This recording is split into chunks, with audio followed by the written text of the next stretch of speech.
Hi everyone, after a very very long time मैं आप सब लोगों से वापस से कनेक्ट हो रही हूँ।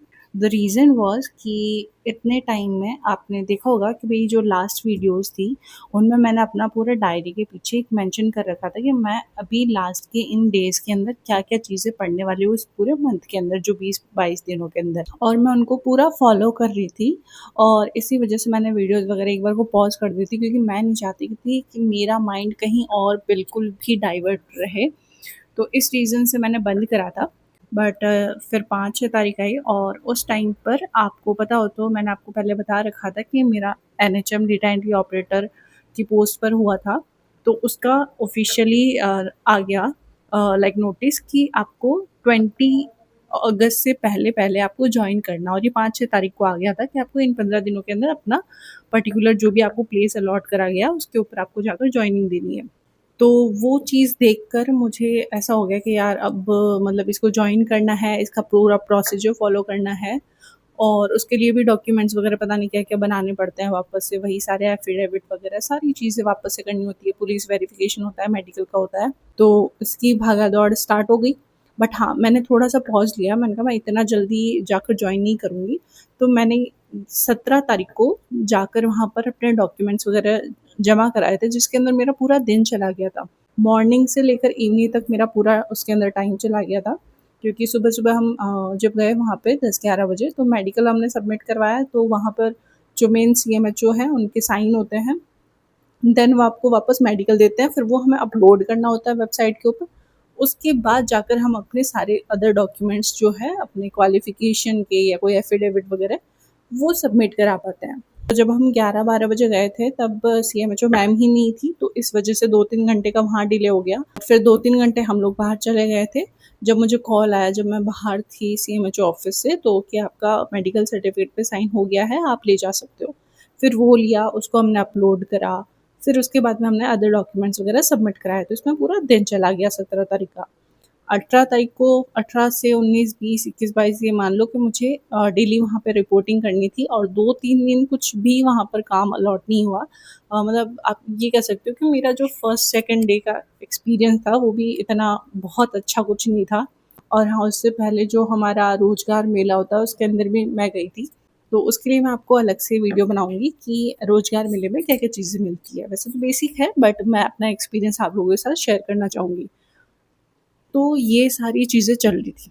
अब आप लोग सोच रहे होंगे इतने टाइम से आप अवेलेबल नहीं थे या फिर आपका पेपर कैसा गया वो सब। तो वो सब मैं आपको एक अलग से पूरा प्रॉपर वीडियो में बता दूँगी कि मेरा पेपर कैसा गया, मतलब ओके-ओके गया। सीनियर का तो मेरा बिल्कुल भी अच्छा नहीं हुआ। मैं जो होता है वो आपको शुरू से ही सारी चीज़ें क्लियर कर देती हूँ। एमआरएस का भी जब दिया था मैंने, तो मैंने आपको बता दिया था कि मेरे इतने मार्क्स आ रहे हैं और ये मतलब मुझे अच्छे मार्क्स लग रहे हैं, तो उसके अंदर हो भी गया था। और ईएमआरएस सेकंड पेपर जो मैंने दिया था, उसके अंदर भी मेरा अच्छा पेपर नहीं गया था, वो भी मैं आप लोगों के साथ शेयर कर देती हूँ, क्योंकि ये स्टूडेंट लाइफ है। ऐसा तो नहीं है कि हर कोई जो बच्चा है, वो हर पेपर के अंदर अपना ब्रिलियंट ही स्कोर करेगा। तो हर किसी के साथ कुछ ना कुछ अप्स एंड डाउन होती है, किसी का वीक पॉइंट होता है, किसी को कौन-सा पर्टिकुलर सब्जेक्ट है जो नहीं अच्छा होता है उसका। मेरा स्पेशली मैथ वगैरह आपको पता है शुरू से ही नहीं अच्छी है, बट मेरा कंप्यूटर का तो अच्छा है। मेरा कंप्यूटर का दोनों दिन ही पेपर अच्छे गए थे। सीनियर वाला मेरा लेकिन जो फर्स्ट पेपर है वो नहीं अच्छा हुआ है, उसके अंदर मेरे 40% भी नहीं हो रहे, नेगेटिव चले गए और मुझे बहुत कम क्वेश्चंस आ रहे थे उसमें। बट देखो आगे क्या होता है, वैकेंसी वगैरह इंक्रीज़ होती है, नहीं होती है। और अगर आप लोग बोलोगे तो मैं एक लाइव सेशन आप लोगों से कनेक्ट करना चाहूँगी, क्योंकि अब ये मेरा बेसिक कंप्यूटर इंस्ट्रक्टर जो देना था मैंने दे दिया है। इसके बाद मैं राजस्थान गवर्नमेंट के एग्ज़ाम्स नहीं दूँगी, because of as you know कि मेरे हस्बैंड की पोस्टिंग यहाँ से बाहर है, दिल्ली में है। तो मैं भी ट्राई करना चाहती हूँ 1-2, अगर एक एग्ज़ाम है सीआरई 6 करके जो आएगी, उसकी ट्राई करना चाहती हूँ। अगर होता है तो वेल एंड गुड है, नहीं होता है तो उसमें वैसे भी एज लिमिट का क्राइटेरिया कुछ है, वो एक्सीड हो जाएगा बाद में, तो होगा तो वेल एंड गुड है, नहीं तो मैं अपना ऑनलाइन का कुछ-कुछ खाली तो नहीं बैठूँगी, मुझे कुछ करना है। और इस गवर्नमेंट एग्ज़ाम को देखो आगे कहाँ तक मैं लेके जा पाती हूँ, क्योंकि पहले ना ऐसे होता था कि यार एक गवर्नमेंट जॉब लेनी है। अब जैसे ले ली है ना, वैसे ही ऐसे लग रहा है यार कुछ और करते हैं, कुछ और भी करते हैं, एक्सप्लोर करते हैं लाइफ़ में, ऐसा कुछ हो रहा है। और अभी आप लोग एन्जॉय करो कि मैं यहाँ से कैसे, मेरा जोधपुर वैसे सेंटर आया था, तो यहाँ से मैं जोधपुर कैसे गई थी और उनकी जो भी मेमोरीज़ है वो मैं आपके साथ में शेयर कर रही हूँ। बाकी चीज़ें मैं अगले वीडियो में आपके साथ शेयर करूँगी। तो ये वाला मेरा दिन है रोज़गार मेले वाला दिन। किस तारीख को हुआ था मुझे आई गेस याद तो नहीं है, 12 तारीख या फिर अच्छे से याद नहीं है मुझे, बट किस तारीख को हुआ था ये। बट ये रोज़गार मेला जहाँ पे मुझे जॉइनिंग मिली है उसके पास में ही नियरेस्ट में ही था। तो मैं वहाँ गई थी और वहाँ मैं जो चीज़ें मिली वो मैं आपके साथ शेयर करूँगी। ये मेरा आई गेस सेकंड डे था अलॉटमेंट का। तो मुझे जब यहाँ शिफ्ट करा यहाँ पे पूरे मतलब उस ऑफ़िस में ना फीमेल्स कैंडिडेट वैसे भी कम है। तो मुझे थोड़ा-सा ऐसे ऑकवर्ड लगा उस दिन बैठकर, बट हाँ, अब मैं थोड़ा-थोड़ा एडजस्ट हो रही हूँ वहाँ पे। और ये वाली क्लिप है जब हम जोधपुर जा रहे थे तब वॉल्वो बस की है। एक चीज़ मैंने नोटिस करी कि मतलब मैं पहले ज़्यादा मैंने ट्रैवल नहीं करा है वॉल्वो वगैरह में, बहुत कम करा है। और मुझे इस वॉल्वो में मतलब आरएसआरटीसी की है तो इसमें मुझे एक चीज़ बहुत ज़्यादा बेनिफिशियल लगी कि एसी बस है और सेकंडली इसके अंदर जो मेल होते हैं उनके थोड़े से चार्जेस हाई होते हैं, मतलब 500 अप्रॉक्स उनके लगे थे और मेरे 250 आधे ही लगे थे। तो ये चीज़ मुझे बहुत अच्छी लगी, मतलब इतना लंबा सफ़र जो कि 5-6 घंटे का था वो आप लोग लाइक कवर कर सकते हो ₹250 के अंदर, तो ये अच्छी चीज़ थी। ये मेरा फर्स्ट डे का सेंटर थोड़ा-सा दूर आया था घर से जहाँ हम रुके थे और सेकंड डे जो था वो हमारा थोड़ा पास में आया था, तो मैंने अपने हस्बैंड को बोल दिया था कि आप इतनी देर करोगे क्या?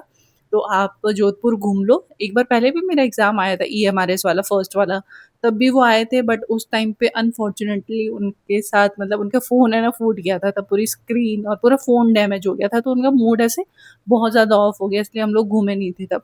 तो इस बारी मैंने उनको बोला कि मैं तो वैसे भी एग्ज़ाम दूँगी सुबह 9 बजे से शाम के 5 बजे तक, तो आप घूम लेना अच्छे से। बट फिर भी वो 2 घंटे 3 घंटे जो फर्स्ट वाला जीके का पेपर होता था तब तक घूम लिए, फिर वो ब्रेक वाले टाइम तक वो वापस भी आ जाते थे। तो इसी तरह से हमारे दोनों दिन स्पेंड हो गए और उन्होंने मेहरानगढ़ फोर्ट और जसवंत थड़ा वो दोनों विज़िट करे थे। और सेकंडली चीज़ कि वहाँ पर जाके ये कुछ गाना गाने वाले या कोई थे जिन्होंने बहुत प्यारा सा गाना गाया, आप ये पहले सुनो।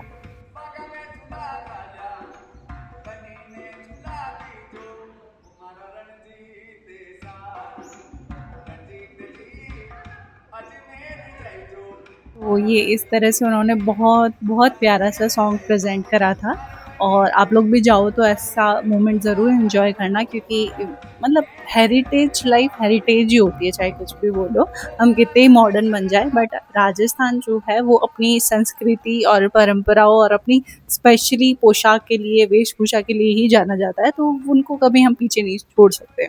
और साथ में आप सभी लोगों का पेपर भी कैसा हुआ है वो ज़रूर कमेंट करके शेयर करना। आपके कितने मार्क्स बन रहे हैं और किस कैटेगरी से बन रहे हैं, ताकि एक एनालिसिस हो पाए हम लोगों का कि हाँ, बच्चे कहाँ तक किस रेंज में जा रहे हैं। मेरा आपको मैंने पेपर का सारा डिस्कशन बता ही दिया है, बाकी मैं और अच्छे से क्लेरिफ़ाई कर दूँगी नेक्स्ट वीडियोज़ के अंदर। लेकिन सच बताऊँ ना, जोधपुर जाके मैंने 2-3 चीज़ें नोटिस करी जो कि बहुत ज़्यादा मुझे सही लगी। एक वहाँ के वॉशरूम क्लीननेस, मतलब जहाँ पे मेरे दोनों दिन एग्ज़ाम सेंटर था, वहाँ के वॉशरूम्स लिटरली बहुत हाइजीन थे, मतलब अच्छे थे, जनरली होते नहीं हैं। बस स्टेशन का भी हाइजीन मेंटेन था और सेकंडली जो वहाँ का एनवायरनमेंट था, वहाँ का जो स्पेस है ना, मतलब जोधपुर का जितना एरिया है उस अकॉर्डिंग वहाँ पे आई गेस पॉपुलेशन कम रहती है। इसलिए वहाँ पे इतना भीड़-भड़ाका या रश बहुत कम देखने को मिलता है। और मतलब वो ये कह सकते हो जोधपुर एक तरह से गाँव और शहर दोनों का ऐसा मिक्सचर है कि एक रोड पे आप चल रहे हो, उसके इस तरफ में पूरा रेगिस्तान टाइप है, खाली पड़ा हुआ है और दूसरे रोड की साइड में अच्छे-अच्छे घर बन रखे हैं। तो बहुत अच्छी सिटी लगी मुझे ऐसे तो। बाकी जो अदर स्टेट से आए थे वो लोग ज़रूर शेयर करना कि आपको हमारा राजस्थान कैसा लगा यहाँ पर एक दिन गुज़ार कर। ये चीज़ें ज़रूर आप कमेंट के माध्यम से बताना। और ये मेरा छोटा-सा मतलब जो केबिन वग़ैरह है, रूम वग़ैरह है, वहाँ की एक छोटी-सी मैंने आप लोगों के लिए क्लिप शेयर करी है। मेरे इस अनुभव की कहानी अब यहीं ख़त्म होती है, मिलते हैं नेक्स्ट वीडियो में।